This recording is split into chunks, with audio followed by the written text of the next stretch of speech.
ความหนักอีกโดนมารอสิฮอนเงินเนาะเจ้าเมียนได้เราช่วยสามเผา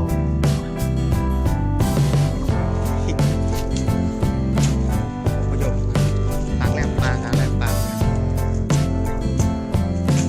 มาพักแลบไม่ว่าจะเป็นอย่างแน่เนาะติดตามไปเลยครับเด้อวันเวลาดังไฟตัก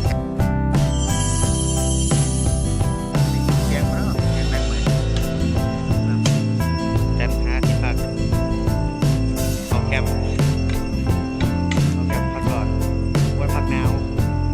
แม่มันครับ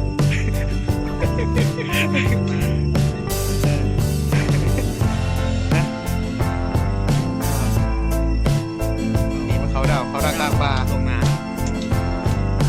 กลางป่าเห็นเราบ้างไฟแม่